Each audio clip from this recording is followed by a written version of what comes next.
तमाम लोग हैं वो ये कहते रहते हैं कि बहन जी जो है वो कहीं न कहीं परिवारवाद कर रही हैं। यानी कि मान्यवर काशीराम साहब ने कभी भी अपने परिवार के लोगों को इतनी बड़ी सत्ता नहीं दी और मान्यवर साहब चाहते तो वे अपने परिवार को देते हैं, लेकिन उन्होंने किसी बाहर के मुखिया को चुना और बहन जी के अंदर वो क्षमता देखी और इसके बाद यह ज़िम्मेवारी बसपा सुप्रीमो बहन कुमारी मायावती को दी। तो क्या लगता है कि बहन जी को भी ये ज़िम्मेवारी किसी बाहर के लोगों को देनी चाहिए या उन्होंने आकाश आनंद को ये ज़िम्मेवारी दे के परिवारवाद को बढ़ाने का काम किया है? क्या कहना चाहेंगे अशोक अज्ञानी जी? जो पार्टी का बिल्कुल नेतृत्वकारी नौजवान ये मिला और बहन जी देखिए, बहन जी ने खुद शादी नहीं की है। बहन जी ने कोई शादी नहीं की है, उनके अपने खून से पैदा कोई बच्चा वो नहीं है, उनके भाई का ये बच्चा है। ये तो वही हो गया जो गौतम बुद्ध के साथ हुआ कि जब राजकुमार सिद्धार्थ अपने घर से निकले वो ज्ञान प्राप्त करने और तब वो उन्होंने परिवार छोड़ के गए और जब वो ज्ञान प्राप्त किया तो उनके भाई चचेरे भाई आनंद, बहन जी के भाई का इत्तेफाक से नाम भी आनंद है और उस समय वो जब वो बुद्ध बन गए तब उन्होंने अपने भाई को, अपनी पत्नी को, अपने पुत्र को, अपने बाप को, अपनी माँ को सब मिशन में आ गए और गौतम बुद्ध के बाद वो आनंद ने उनका भिक्षु संघ को उसको संभाला। तो इसीलिए आज जो आकाश आनंद जो बहन जी ने 8 साल की मेहनत से इसको की तराशा, संभाला उसको और उस आकाश आनंद ने नौजवान लड़के ने बताया कि मैं सब कुछ छोड़ दूंगा। देखो जब मैं राजस्थान में था, जब वो रैली कर रहे थे करौली में, मैं गया उनकी रैली में हिस्सा लेने। वो नौजवान की शादी हुए कुल 5-6 महीने हुए थे और वो बिल्कुल मतलब नई शादी छोड़ करके वो सड़कों पे घूम रहा है, बहुजनों के लिए 45 डिग्री टेम्परेचर में घूम रहा है, वहां पर पदयात्राएं कर रहा है, वहां पर सब कुछ छोड़ करके डेडिकेशन नहीं है तो क्या है। यही सब देख करके क्या परिवार की बात जहां तक है कि आज कौन सी एक राजनीतिक दल मुझे बता दो भारत के अंदर जो लोग इस बात को कह रहे हैं, खासतौर पर मैं देख रहा हूँ बहुजनों के कुछ अति बुद्धिजीवी बार बार इस बात को कह रहे हैं कि परिवारवाद परिवारवाद। अरे जिन लोगों की तुम समर्थन कर रहे हो कांग्रेस का, उसका तो पूरा ही खानदान कांग्रेस का एक ही खानदान के हाथ में है।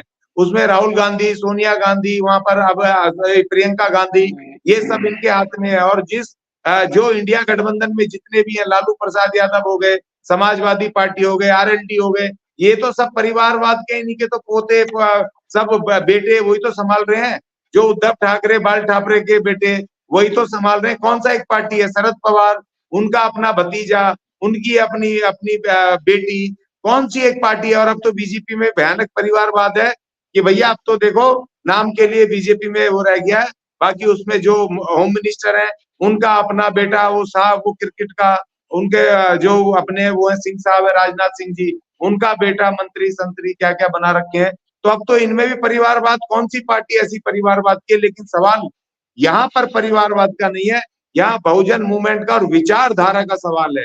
और उस विचारधारा के सवाल को लेकर के बहन जी ने पूरी मेहनत करके 8 साल 10 साल के अंदर इस नेतृत्व को तैयार किया, इस सेनापति को तैयार किया और पूरे होशो हवास में पूरे पूर्ण विश्वास के साथ बहन जी ने सत्ता उसको उत्तराधिकारी बनाया है, जो कि बिल्कुल हम खुद गवाह इस बात के, जो नौजवान ने पूरे डेडिकेशन के साथ किया है। तो परिवारवाद का कोई यहाँ पर इशू नहीं है।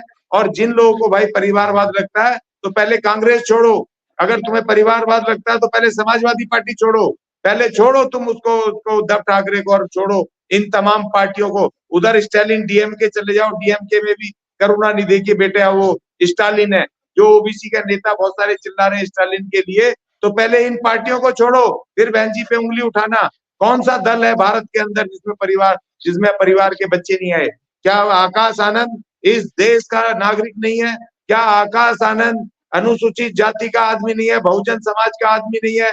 क्या आकाश आनंद को कोई हक नहीं है कि वो पार्टी के लिए, बहुजन मूवमेंट के लिए काम करके नेतृत्व करे? और जो भगोड़े भाग गए, जिन पे विश्वास किया था, आज वो किस मुंह से बोल रहे हैं? क्योंकि वो उन पार्टियों में जाकर के पहुंच गए जिनमें की परिवारवाद कूट कूट के भरा हुआ है। और तुम बहन जी पे उंगली उठा रहे हो, हम किसी हालत में इनका बर्दाश्त नहीं करेंगे। बहन जी ने इन सबको मुंह पर इनके तमाचे लगाए, जो भी बहन जी के विरुद्ध बोलते थे। कोई परिवारवाद का इशू नहीं है।